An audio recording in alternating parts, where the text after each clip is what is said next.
us that in the lab there are pharmacological interventions possible that can prevent cognitive decline from happening after chemotherapy. So, for example, there are studies out there that looked at Prozac when it's given before chemotherapy, and I think it's this, chemotherapy. It actually prevents in these animals cognitive deficits from happening.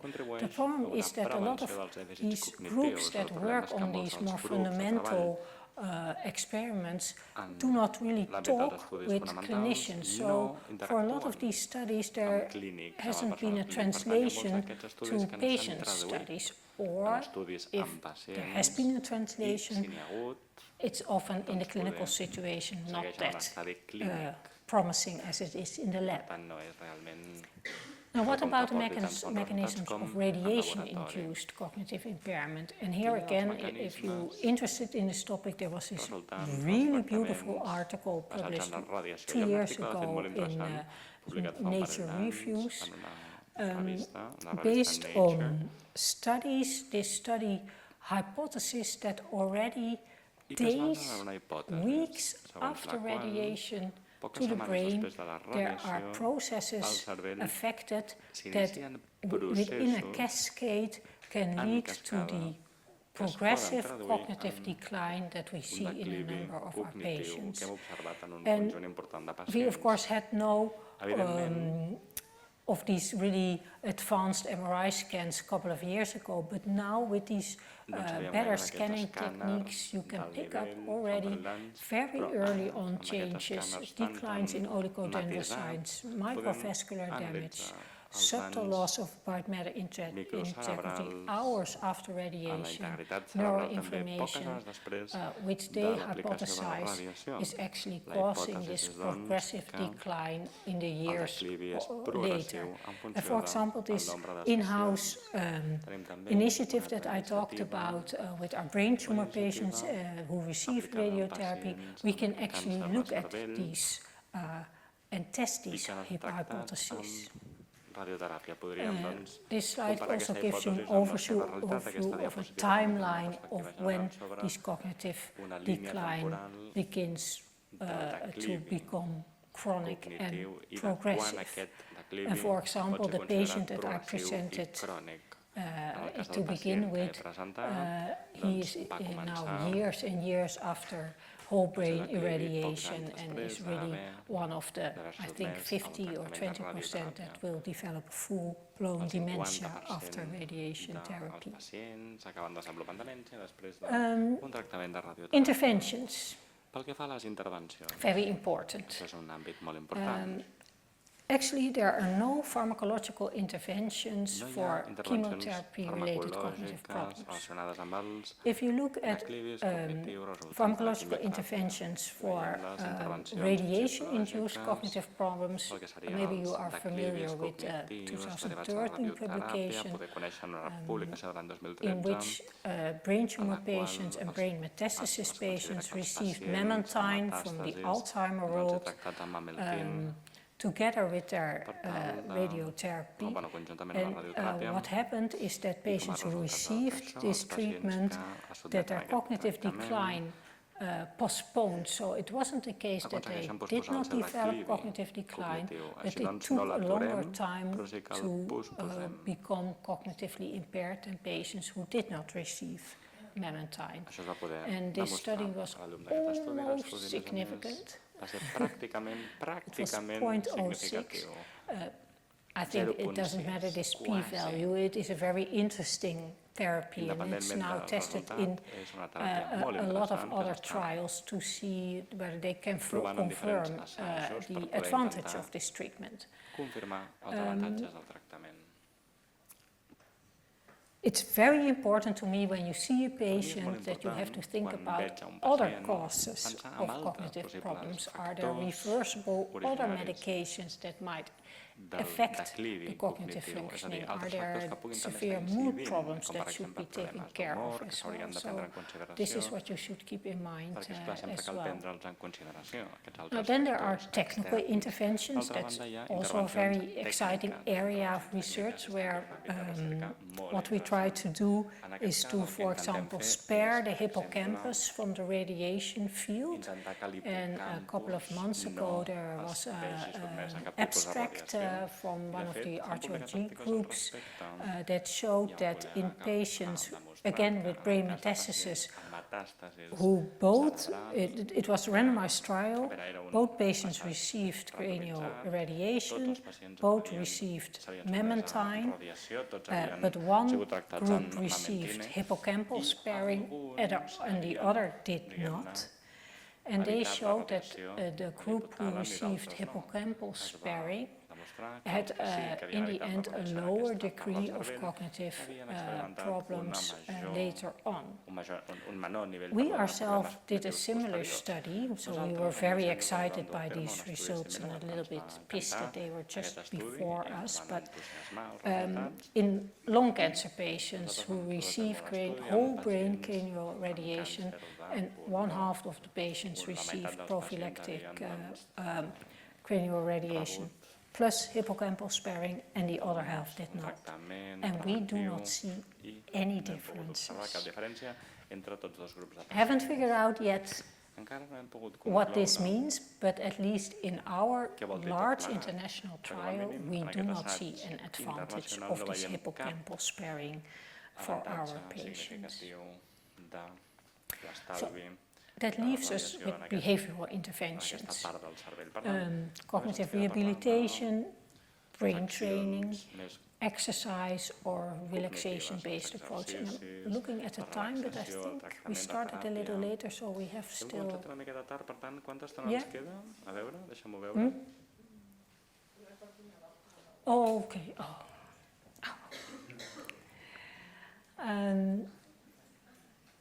Then I want to show you some, I think, in my view, interesting recent studies that came out in terms of intervention. So there's a lot of talk about the benefits of exercise,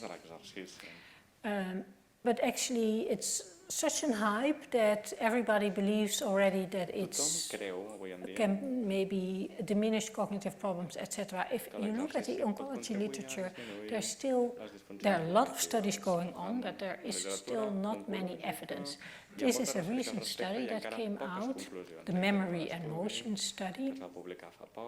It was again an RCT, where breast cancer patients with cognitive complaints who received or not chemotherapy were enrolled from 5 years in a time window of 5 years after completion of treatment.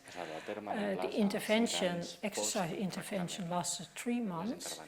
And what they did, they gave patients a personal advice, but there wasn't really monitoring how they actually were compliant to the exercise.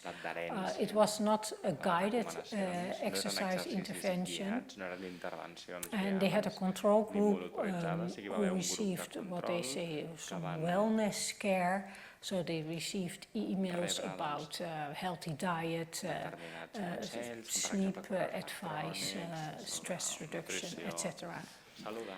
Their primary endpoint was cognitive performance using the NIH toolkit, computerized testing developed by NIH, and secondary endpoint were cognitive complaints.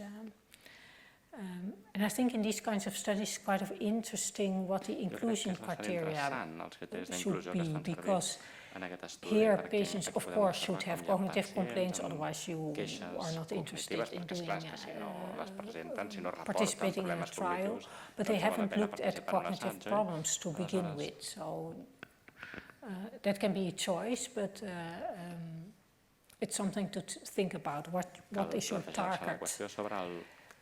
And what you see here on this slide is that actually for the exercise arm, the results look much better in terms of cognitive test results, but also in self-reported complaints. But actually, there's only one significant difference on a processing speed variable.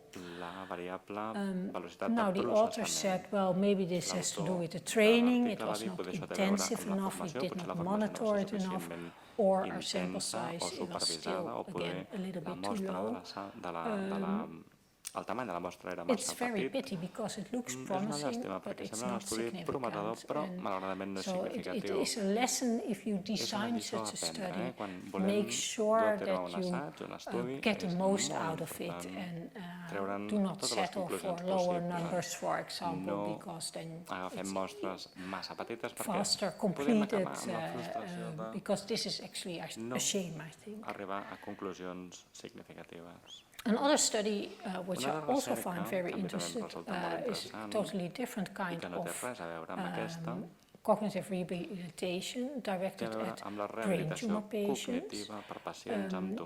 In this study, they included patients with a brain tumor who had at least 3 months ago completed their surgery or radiotherapy.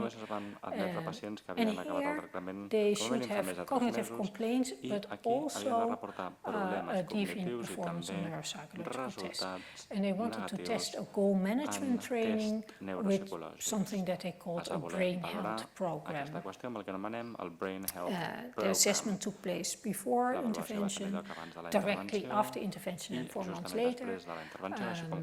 The neuropsychological test battery, they really focused on executive functioning because a lot of brain tumor patients have these problems. There were questionnaires about executive functioning, and there was also goal attainment scaling. So patients had to formulate personalized goals that they would like to reach after the training. And the primary endpoint in this study was a change in overall score on the executive functioning test. Here you can see the program, both programs. So one is a more or less classic goal management training, and then you have the brain health group. They received, both received sessions and homework. In the goal management training, this was really directed at registration exercises and the implementation of learned cognitive strategies. In the brain health group, these patients got kind of brain puzzles, brain training programs, sleep advice, diet, etc. Then the results, and this is interesting because they took an incredible amount of time and effort to include these patients. So they had only 11 patients in the goal management arm, 8 patients in the brain health program, and 6 in the control groups. And this says something about, I think, the willingness and possibilities of brain tumor patients to participate in such a program. Sometimes you see these very severe cognitive problems, but these patients are not in the stage that they are actually suitable for such a program, and help on other fronts should be given, so more support of the family, more psychoeducation, etc. Nonetheless, there is a group that is doing a little bit better who might profit from such a training, and this is what you see here actually, because actually the goal management training improved on all executive functioning tests, while the brain health group program did not improve and the wait list deteriorated. In terms of complaints, we saw a more or less similar pattern. Thus the complaints in the goal management training group diminished over time. This was also the case, but a little bit less for the brain health group, and nothing happened in the waitlist group. And the self-identified goals there are depicted on this slide here. Also here you see that the goal management group actually was way better in reaching their predefined personal goals than the other two groups. So in my view, a very promising intervention that really can make a difference in the daily life of patients. And then there's a lot to do, of course, on mindfulness-based interventions. This is a study that is performed by a colleague in Belgium. She designed an 8-week intervention with 4 times a 3-hour session, quite intensive, in a group, and afterwards there was also online support. These results are not published yet, and they are quite preliminary, but she was okay for me to show it. So the idea is that this therapy could really influence and improve cognitive functioning by different pathways, by alleviating symptoms of depression, stress, anxiety, fatigue, by inducing or accelerating recovery of changes in the brain, and also by having a positive impact on the immune system. The preliminary results, this was not a randomized trial, but that it was a positive impact on emotional distress and fatigue. There was a significantly reduced amount of cognitive complaints in the group. These were breast cancer patients, by the way, after chemotherapy. I didn't say that, I think. No effect on testing. But she also saw on imaging, and I thought this was interesting, a stronger brain connectivity in the attentional network, which she explains as that people are more focused in here and now, and maybe less worried about their cognitive complaints. Hopefully this pilot study will get a follow-up, but it seems like also a therapy that might be suitable for some of our patients. In the Netherlands, we have a number of large intervention studies going on. We also have an intervention study in breast cancer patients. We thought if we want to investigate it, we have to do it immediately right. So we use a very intensive exercise program. Patients have to train for 4 hours a week during 6 months. Patients have to have cognitive complaints and neuropsychological problems on testing to be enrolled in our study. We have a waitlist control group, and our primary outcome is performance on a memory test. We now have enrolled 155 patients, so we're almost there. And well, to me, this is for me a kind of test case. If this doesn't work, then well, I think we tried everything, a very intense program, selection criteria, etc. So I'm expecting a lot from this study. Another interesting initiative that I want to mention is actually our normal cognitive rehabilitation programs that is given in every rehabilitation center in the Netherlands, all over the world, that include psychoeducation, balancing energy levels, reducing negative thoughts, etc. What I experienced at my institute, that a lot of patients could actually profit from these programs. These programs are given to patients with other neurological diseases, for example, but the access to these programs is not very good for our cancer patients. So sometimes we refer them to the rehabilitation center, but then they enter a group with patients with stroke, for example, if they are much older. It doesn't fit really good, and also for patients with more mild cognitive impairment, sometimes these,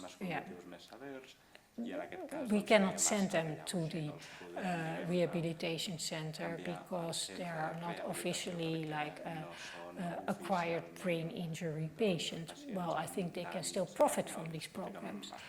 So our idea was to see if we can use these existing programs, and in the Netherlands we have a program, it's called Niet rennen maar plannen. It's do not run but plan. Very stupid name, but it rhymes in the Netherlands. Everybody uses it. and together with the original authors of this Niet Rennen Maar Plannen, we decided to build an online version of this program. And this online version looks like this. We have two arms, a basic arm and an intensive, extensive arm. So in the basic arm, this is more a psychological support e-health program. While the extensive arm, you really zoom into cognitive strategies. And what we want to do is, so every cancer patient is welcome. You have to have cognitive deficits, cognitive complaints. You do not have to have cognitive deficits, but what we want to test is whether patients who also elicit cognitive deficits on test actually profit more from this extensive arm. And maybe for a large part of the patients, the basic arm could already be enough. And what we hope to build with this online platform is that we can reach much more patients with simply a cost-efficient help. We will know this in a couple of years. What I also like is that we are making an oncology version, but there is also a general rehabilitation version. There's also a version for patients with bipolar disorders. So we use the same elements, but then zoom into specific diseases where we have to adjust some things. And hopefully this makes it also more sustainable in the future. To conclude more or less, I think as neuropsychologists we have a very important role in diagnosing patients. It all begins, I think, with good diagnostic workup, in giving interventions or making sure patients are referred to good intervention programs.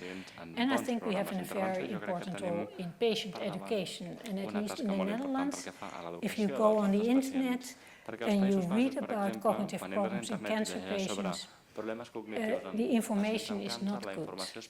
Strange stories appear.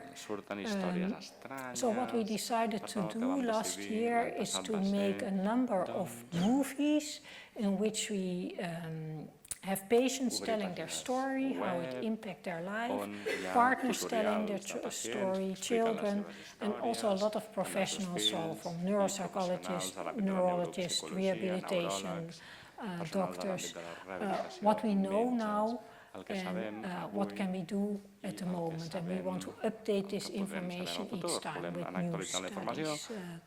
So hopefully this helps to give good information and it might be sufficient for a number of cancer patients already. I think in the beginning you already mentioned the International Cancer and Cognition Task Force. We set this up already in 2006. Our tradition is that we go to really nice places, although we're going to Denver this year. But for a good reason. It's every 2 years we have a symposium that is completely dedicated to cancer and cognition. And in the beginning this was mainly focused on non-central nervous system tumors, but nowadays it includes the whole spectrum. So brain tumor patients, non-central nervous system patients, adults, children, everybody is involved. We have like 100 to 200 attendees, which is really nice because it's a small group and most people know each other. Maybe one day we can organize something in Barcelona. We haven't been here yet, so that would be great, I think. This year we will co-pair with INS, the International Neuropsychological Society in Denver. They have their annual meeting there. And the first 2 days of their annual meeting will be devoted. We have a satellite oncology, 2 days full of talks, everybody is there in our field, and then afterwards you can go to INS, and INS is really supportive, they help financially in all kinds of ways, and this is really nice. Our International Cognition and Task Force also wrote 3 reports in which we give recommendation about trial design, tests to use, and recently there was this imaging guideline also published, and very recently we also had one of the working parties on preclinical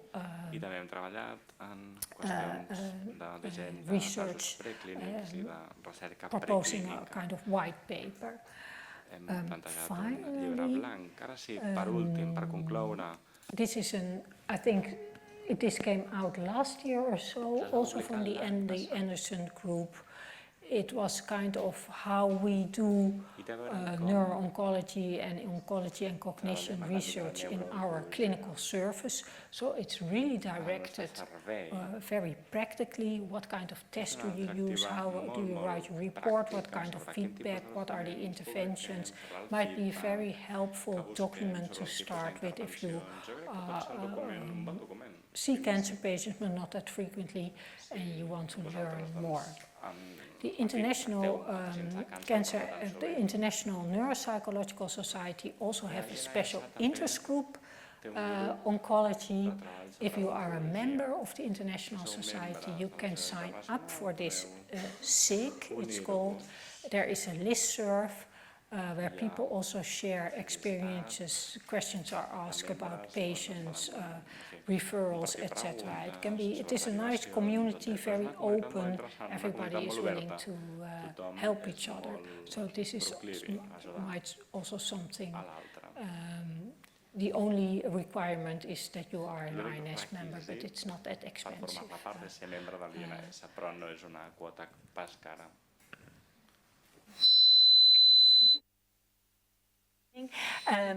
I'm happy to answer questions if there are questions that cannot be.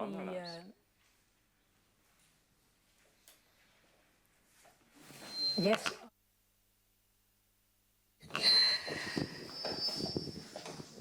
If there's a question that cannot be answered now.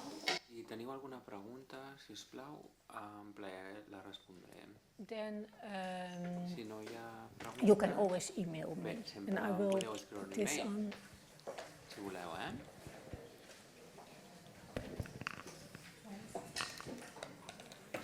¿Alguna pregunta? Molt bé.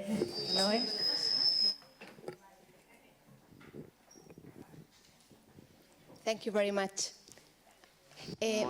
Moltes gràcies. Em dic Noemí i vinc de l'Hospital de Terrassa, que està molt a prop de Barcelona. M'agradaria preguntar-te el següent. Com tracteu amb la pràctica clínica pel que fa als efectes que s'assoleixen després del test? Perquè sempre passa. Acaben aprenent moltíssim, però no només després de la quimioteràpia, però també un any després, no? Per tant, com tracteu amb aquesta qüestió?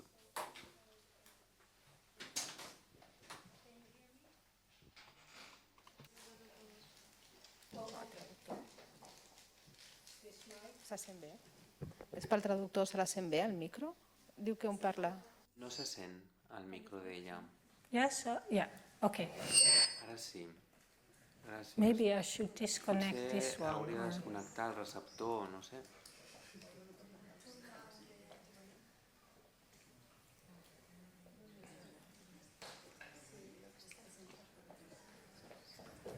No idea.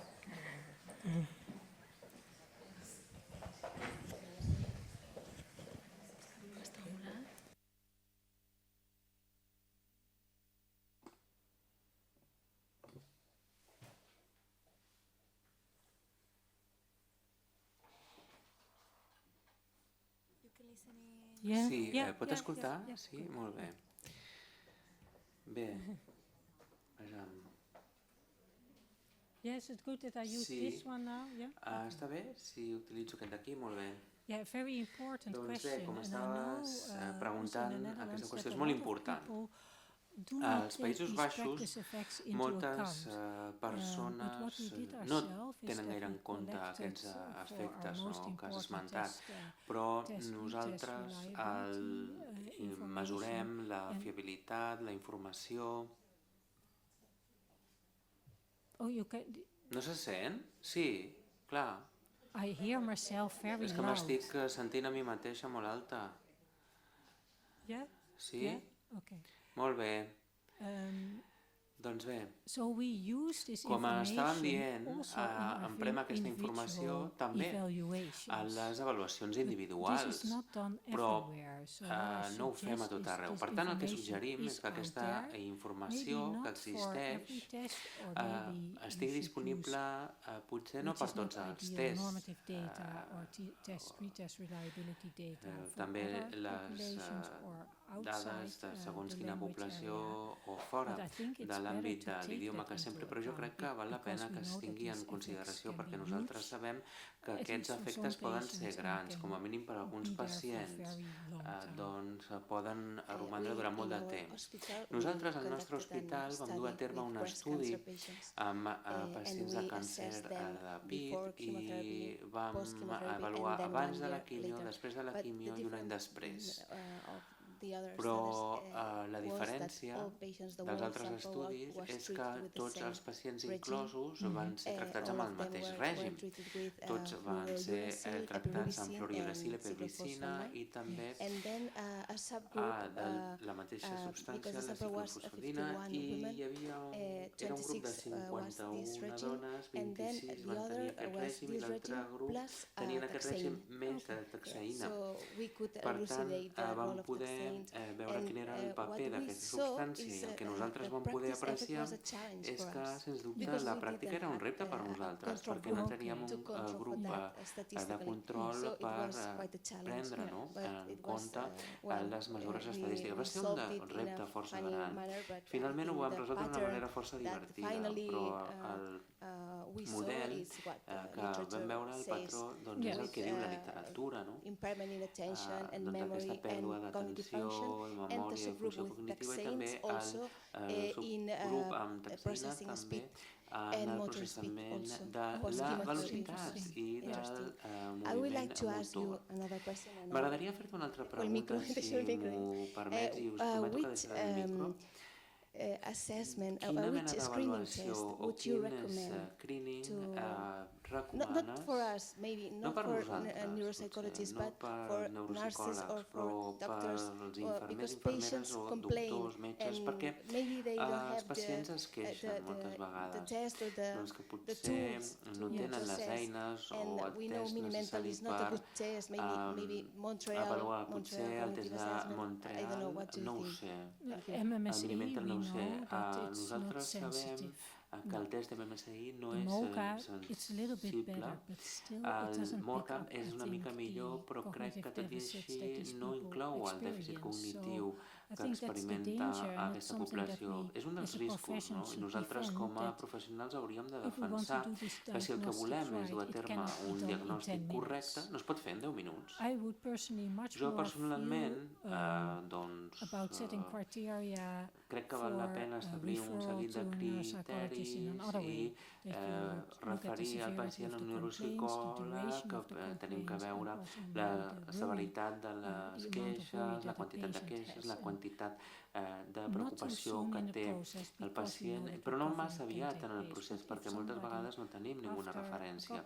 Però jo diria després d'un parell de mesos, una vegada que hagin tornat a la feina, jo l'enviaria, sens dubte, a un examen neuropsicològic. No significa que algú hagi de passar per un test durant 4 hores. Jo crec que en una hora i mitja ja està, ja n'hi ha prou. Potser una observació pel que fa al té grup de control perquè s'està parlant actualment en la literatura si val la pena tenir grups de control separats o si potser és millor, potser no és òptim, però emprar les dades normatives, perquè després, com a mínim, es pot comparar tots els estudis amb els mateixos elements. I l'última pregunta, és la final, i ja em paro, ja paro. How could you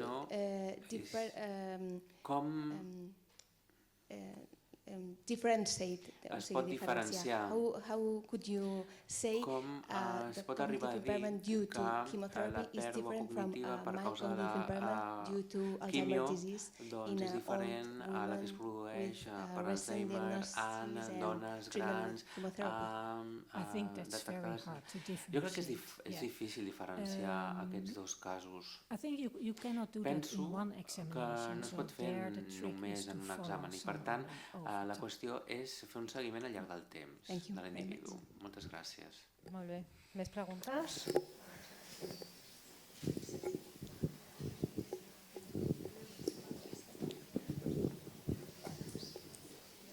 Algú té més preguntes? Bueno, mentre penseu, podeu fer-les en català també, no cal que siguin en anglès. A mi m'agradaria preguntar una mica també pel rol del neuropsicòleg, no tant en el tractament neuropsicològic, sinó en el tractament de la quimioteràpia. Si creus que l'exploració neuropsicològica pot en algun moment ajudar a prendre decisions sobre el tractament de la quimioteràpia o de la radioteràpia, si això ho feu a Holanda o si penses que això es pot arribar a fer o si aquest no és el paper de la neuropsicologia. És a dir, quan un pacient està en tractament, moltes vegades comença a deteriorar-se o comença a patir dèficits, detectar-los a temps i poder informar els oncòlegs perquè modulin aquest tractament. Creus que és possible? Creus que és el futur? Creus que no hauria de ser així o què en penses?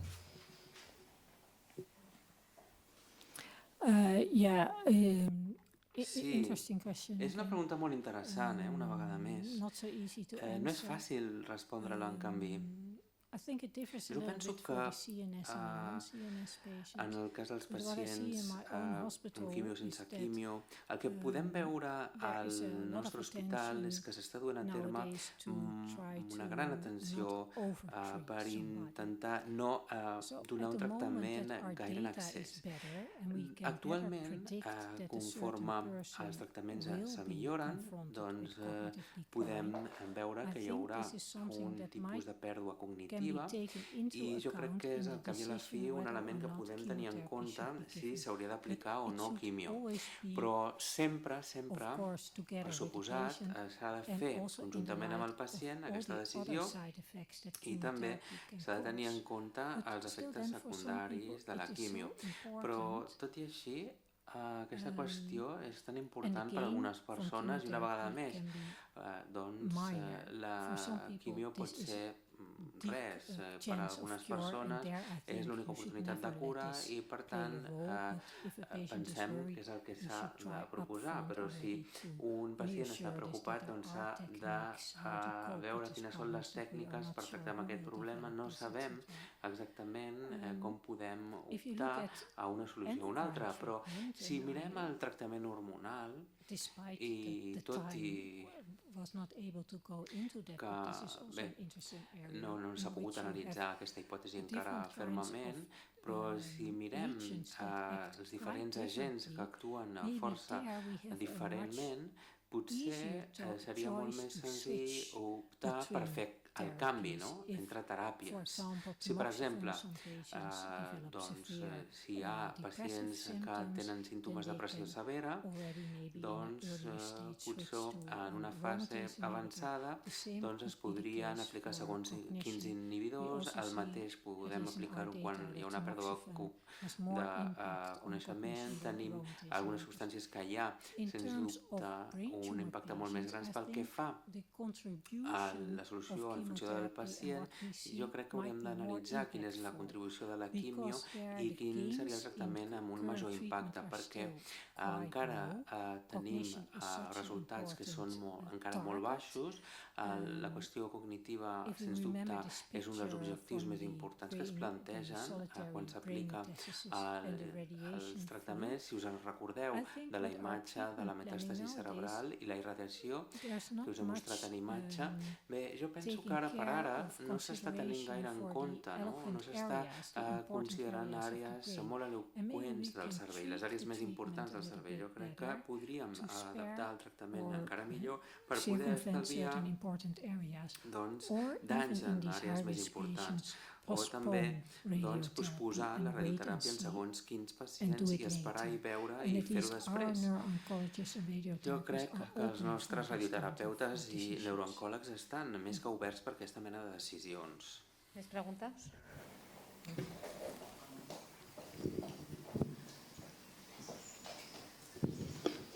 Thank you very much. Moltíssimes gràcies per la seva presentació.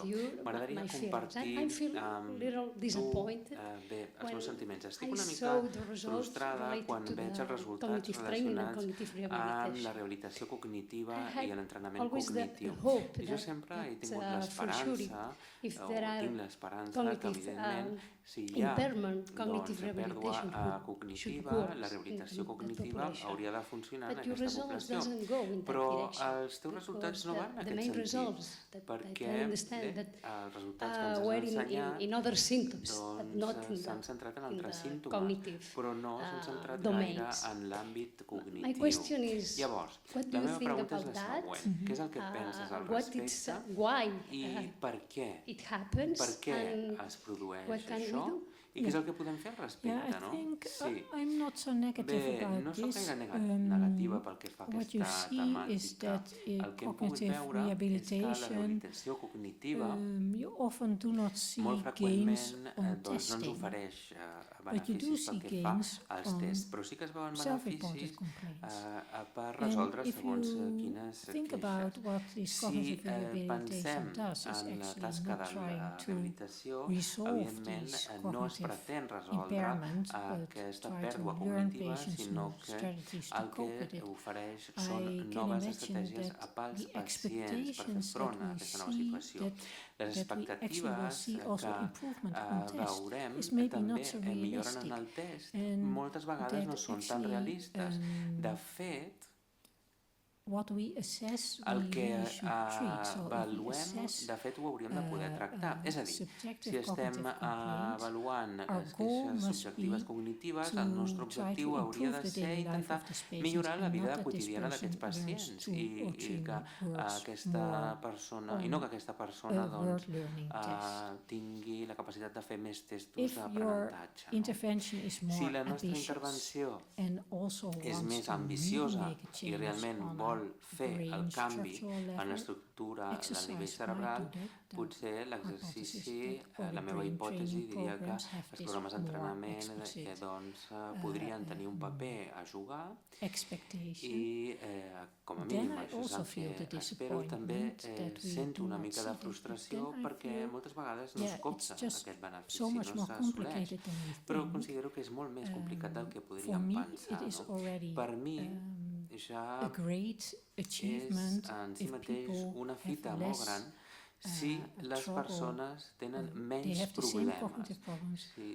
Tot i tenir els mateixos problemes cognitius, poden fer front a altres problemes a la vida quotidiana. I jo crec que, de moment, és el millor que nosaltres podem fer, ara per ara.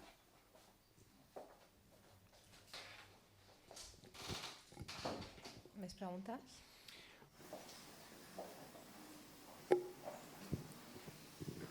No voleu preguntar més? Molt bé.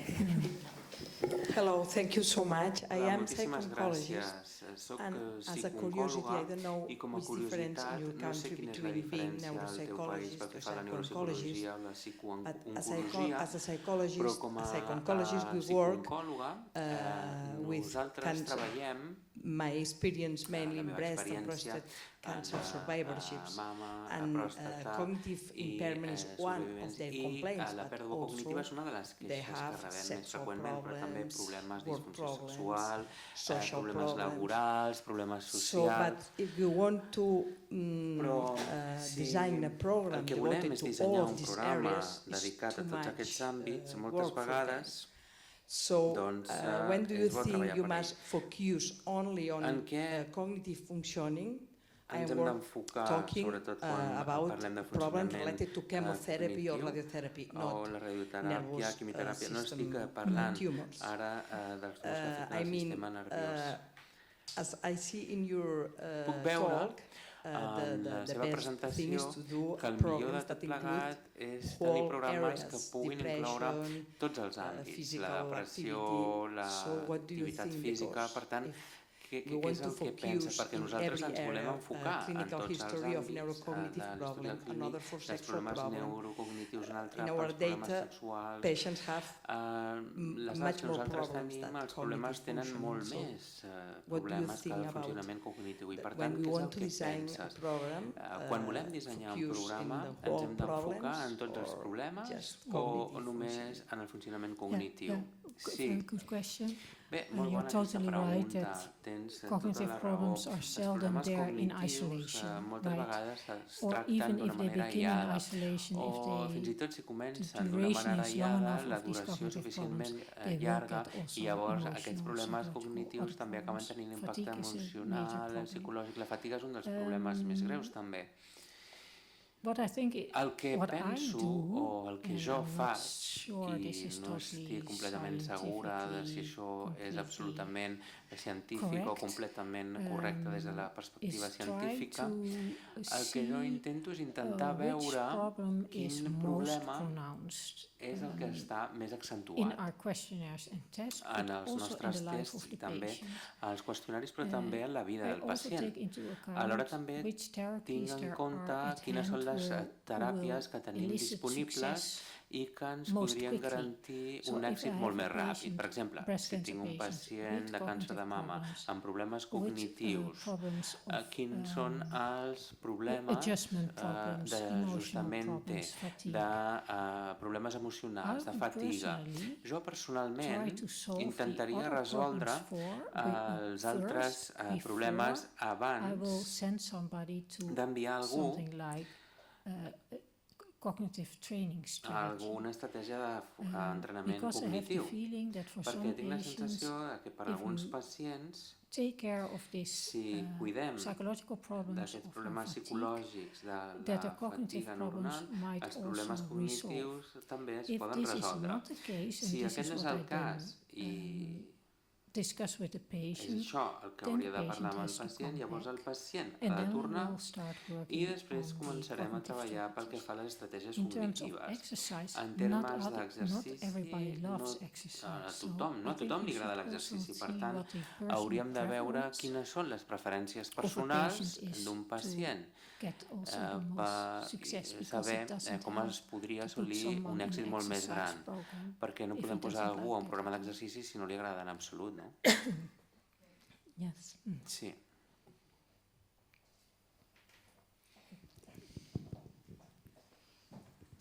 Hi. So Hola.